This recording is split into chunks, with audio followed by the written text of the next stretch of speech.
Hello, unlimited friends. I have a question today from Yulleni, and her question is about friendship. Let me read the question out to you.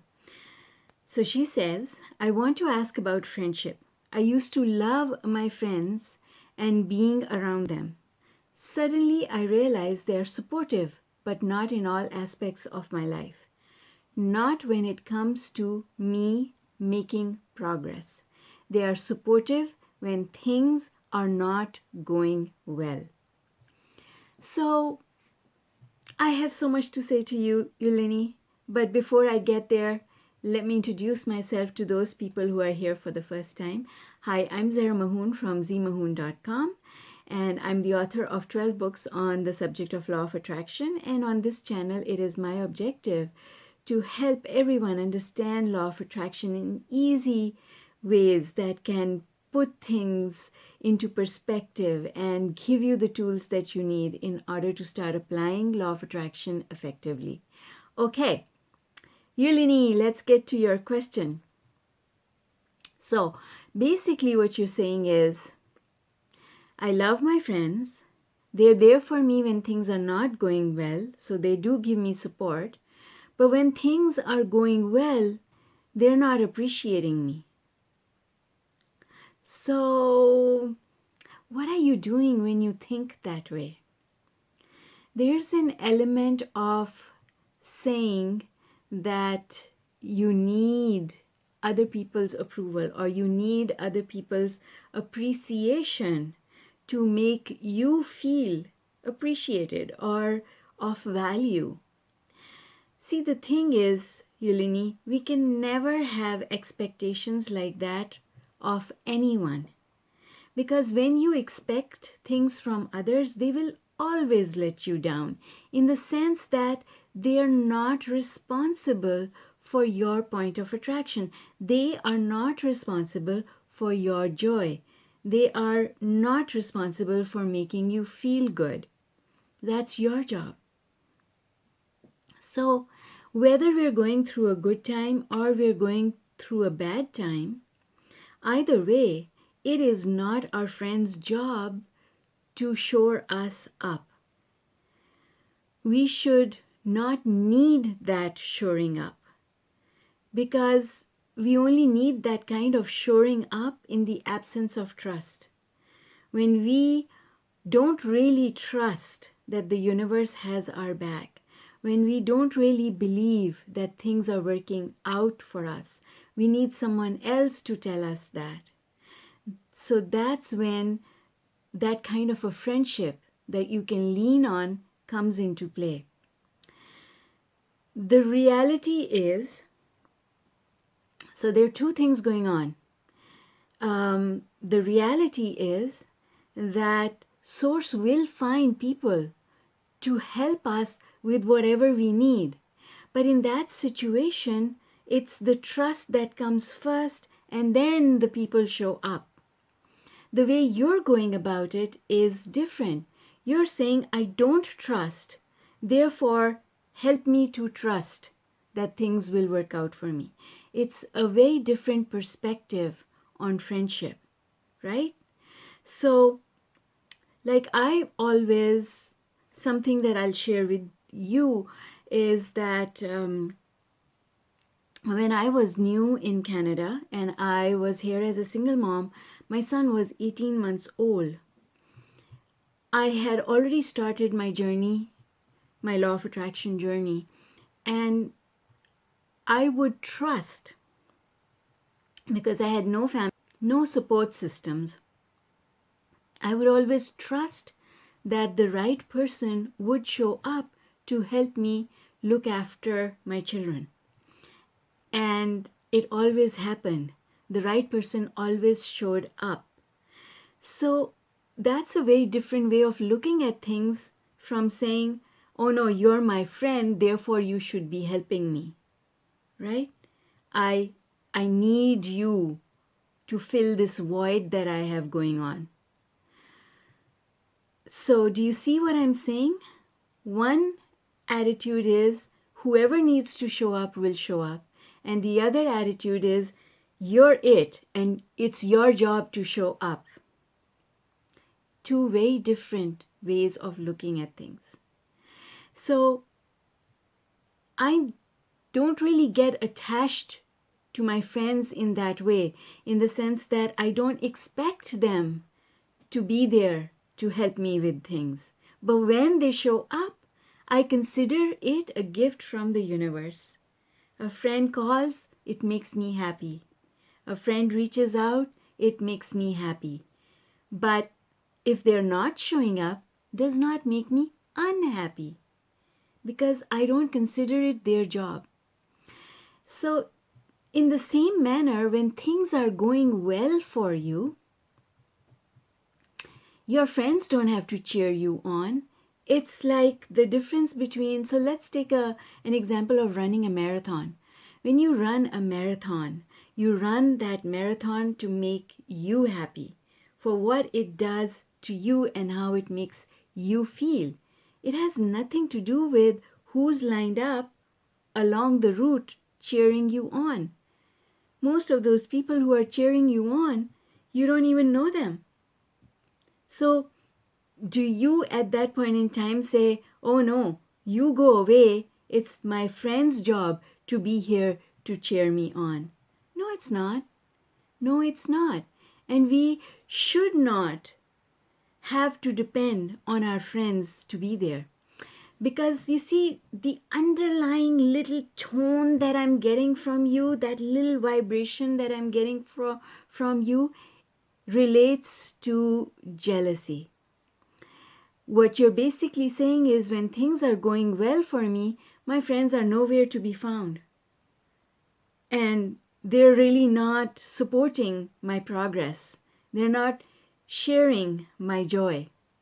So they must be jealous of me. They don't really like it that I'm doing so well in life. And what I have to say to you about that is that if you expect people to think in that manner, then you will always find people who think in that way. The thing is to free ourselves from those kinds of beliefs, because that's a very conditional way of living. And we want to get ourselves to step 5. And step 5 is unconditional, which means I don't care if that person's not happy for me. I don't care. Who cares? I'm happy for me. I am so happy for me. I am so excited because I am enough. I am enough for myself in good times as well as bad times. I am enough. I don't even need my partner, my spouse, to participate with me. I don't expect them to, but their being there and sharing makes it better. But I don't expect it, but it makes it better. And that is the difference in thinking. That's the difference in thinking that we all need to adopt, so that we can cut out all these connections that we've got that hold us back. Because what happens is, if we want other people to cheer us on, it slows down our progress. Imagine, and I know, Yulleni, I know that you have children. Imagine that your child has a school project to do, and they can't do the school project without you sitting there appreciating their work. As opposed to them doing the school project because they just want to do a good job, because they're enjoying doing that school project and they don't really care what anyone else thinks. Isn't that what we want from our children? We tell our children, do your best, forget the rest. That's really what it means, is just do your best, have fun with this. You don't need to worry about comparison with anyone. You don't need to have anyone looking over your shoulder cheering you on, because you, my dear child, are enough. You've got what it takes. And you don't need anyone to stamp your report card saying that you did a good job, because in your heart, you know you did a good job. And the thing is, Yulleni and whoever else is listening, you will become a better friend when you have that attitude. Because when you have that attitude of, oh, that happened in my life and you never bothered to call me, whether good or bad. Next time when you see that friend or you talk to that friend over the phone, now you're vibrating with that thought. You're vibrating with that thought, and you're taking that thing that happened in the past and you're bringing it into the future, and you're setting out that vibration that says, you're not a good friend.